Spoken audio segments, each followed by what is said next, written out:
What's going on, everybody? Ryan Thompson, the Assumable Guy. This is the Assumable Guy Show. Today we're talking about something I hear constantly from buyers. Ryan, what if I assume this loan and then rates drop? Am I stuck? If you've been thinking about an assumable mortgage, but that question is holding you back, this one's for you. Let's get into it. So here's the quick answer. Yes, you can refinance an assumed loan. Once you assume that mortgage, it is your mortgage. Your name is on it. The lender approved you. It's fully yours. You can refinance it whenever you want, just like any other mortgage. No special restrictions, no extra hoops. It's your loan. But here's what most people don't realize. If you assume a loan at 2.5% or 3%, why would you refinance? Think about that for a second. You went back in time and grabbed a rate from 2020 or 2021. The only reason you'd ever refinance that first mortgage is if rates somehow drop below what you already have. And right now, with conventional rates sitting around 6.5%, that is a long way off. So let me put some numbers on this. Say you assume a $400,000 loan at 2.5%. Your monthly payment on that is about $1,580. If you decided to refinance that same $400,000 into a brand new loan at today's rates, 6.5%, your payment jumps to about $2,528 a month. That's almost $1,000 more per month on the same loan amount. You would be refinancing yourself into a worse deal. This is the part that blows people's minds. Over the life of that loan, you're looking at roughly $340,000 more in interest at 6.5% compared to that 2.5%. $340,000 on the same house.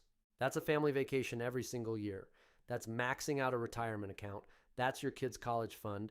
So no, you're not going to want to refinance that first mortgage anytime soon. Now I know what you're thinking. Okay, Ryan, but what about the gap loan? What about that second mortgage I took out to cover the equity gap? Great question. And this is actually the exciting part. Here's the thing. That second mortgage is where all your flexibility lives. Let me give you a real example. We had a client who assumed a loan at 2.375%. Beautiful rate. They used Climb Credit Union for a second mortgage to cover the equity gap. So they've got this killer first mortgage in the twos and then a second loan on top of it. Now that second mortgage might have a higher rate, right? Could be 8, 9%. And people hear that and they go, well, that's terrible. Why would I take a 9% loan? I get it, but let's do the math. The assumed loan at 2.375% on the first mortgage, plus the second loan at 9%. Your blended rate, meaning the combined cost across both loans, still comes out way under what you'd pay for a brand new conventional loan at 6.5%. I promise you the math works. Run it yourself if you don't believe me. But here's the little hack. That second mortgage, there's no prepayment penalty, none. You can throw extra money at it every single month. You can make double payments. You can take a bonus from work and dump it straight into the principal. And every dollar you pay down on that second mortgage saves you 9% in interest. That is a guaranteed return. So picture this. You assume a loan at 2.5%. You get a gap loan for $75,000 at 9%. Your total payment is about $2,184 a month. A brand new conventional loan for the same amount at 6.5% would run you over $3,100 a month.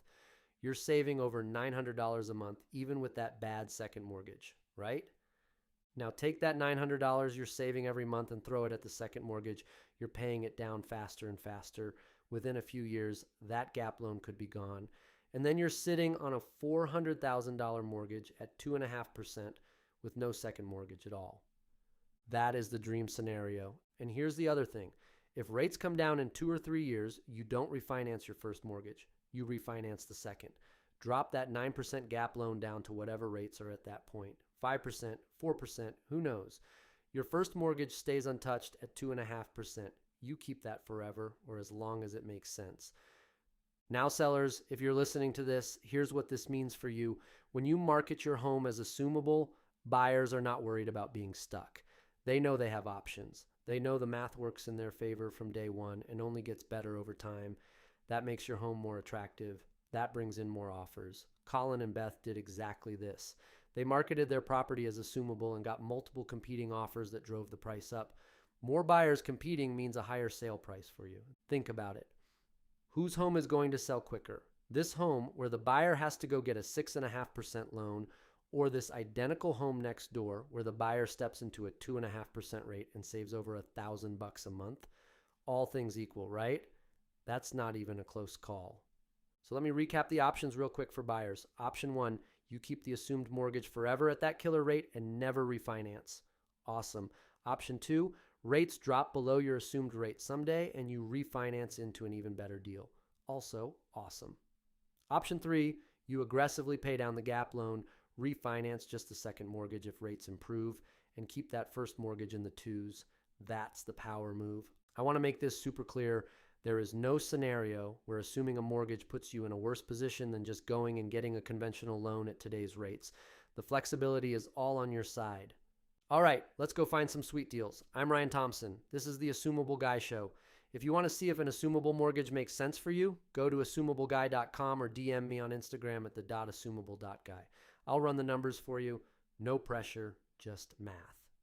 Next episode, we're going to talk about whether you can assume a mortgage on a second home or investment property and why the answer might surprise a lot of investors out there. See you on the next one.